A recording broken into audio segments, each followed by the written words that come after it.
Saudara, seorang pria tidak dikenal ditangkap aparat kepolisian akibat menyerang penjaga rumah dinas Kapolri Jenderal Listio Sigit Prabowo di Kebayoran Baru, Jakarta Selatan pada Kamis kemarin. Penyerangan terjadi sekitar pukul 10:30 siang. Pada Kamis siang kemarin, rumah dinas Kapolri Jenderal Listio Sigit Prabowo diserang seorang pria tak dikenal. Pria itu nekat menyerang polisi yang sedang berjaga di rumah dinas Kapolri. Kabar penyerangan pun dibenarkan oleh Kabid Humas Polda Metro Jaya, Kombes Trunoyudo Wisnu Andiko. Polisi masih memeriksa pria itu guna mendalami motifnya atas penyerangan terhadap penjaga di rumah dinas Kapolri. Polisi memastikan pria itu bukan anggota dari kelompok teroris. Hasil koordinasi dengan Densus Anti Teror sejauh ini tidak masuk dalam daftar kelompok teror. Dan selanjutnya Polda Metro Jaya akan mendalami. Sekira pada saat selesai kejadian langsung kita ambil. Tadi siang ya Pak berarti. Kepolisian akan melakukan pemeriksaan kejiwaan terhadap pelaku untuk mengetahui dan mendalami motif yang dilakukan. Tim Liputan Kompas TV. Untuk mengetahui lebih lengkap perkembangan kasus penyerangan rumah dinas Kapolri, kita sudah terhubung dengan jurnalis Kompas TV Gracia Adur di Polda Metro Jaya. Gracia, selamat siang. Apa ya kemudian yang menjadi motif penyerangan rumah dinas Kapolri? Apakah sudah terungkap?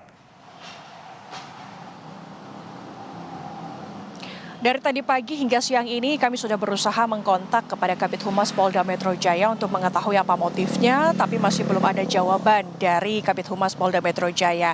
Saat ini informasi terakhir polisi masih fokus untuk mencari tahu motif dari pelaku. Apakah ini merupakan motif teror atau berupa tindakan individual yang dilakukan oleh pelaku yang motifnya masih belum jelas.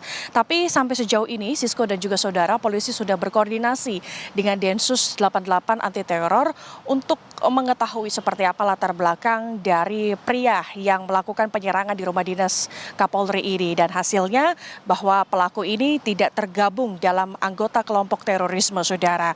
Saat ini pelaku yang berinisial JPP yang berumur 44 tahun ini sudah ditahan di Dirkrimum Polda Metro Jaya untuk melakukan sejumlah pemeriksaan.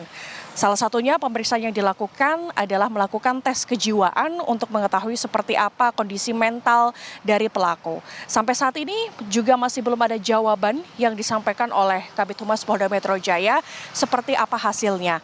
Memang Sisko dan juga saudara, menjelang pemilu 2024, hal-hal seperti ini, hal-hal kejadian seperti ini bisa saja terjadi dan ini sangat rawan terjadi. Hal ini mengapa?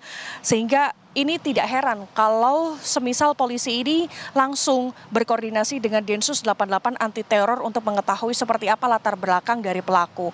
Nah, apa yang melatar belakangi polisi kemudian ini berkoordinasi dengan Densus 88? Latar belakangnya adalah karena pernyataan yang disampaikan oleh juru bicara Densus 88 anti teror pada bulan November 2023 yang bilang bahwa ada pengakuan dari salah satu tersangka terorisme yang tergabung dalam kelompok terorisme ini punya misi untuk menggagalkan pemilu 2024. Sehingga tidak heran hal inilah yang menyebabkan polisi langsung berkoordinasi dengan Densus 88 untuk mencari tahu latar belakang dari pelaku ini, saudara. Bersyukur hasilnya bahwa pelaku bukan dari bagian dari kelompok terorisme, namun polisi masih mendalami, masih melakukan pemeriksaan dengan memeriksa bagaimana kondisi mental ataupun kejiwaan dari pelaku.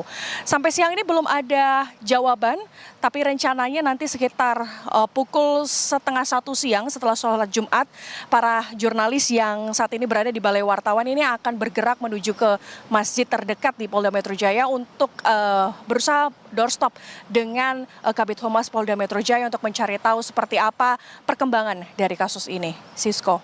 Tentunya masih dicari tahu update motif dan juga tes kejiwaan dari pelaku. Nah, yang juga cukup menarik, Gracia, biasanya kalau misalnya dalam kasus ataupun juga kriminalitas seperti itu, apakah ini bergerak sendiri? Apa ada orang yang juga turut serta dalam penyerangan tersebut? Sudahkah ada informasinya, Gracia? Kalau informasi terakhir yang disampaikan oleh Kabid Humas Polda Metro Jaya kemarin bahwa pelaku ini bergerak seorang diri.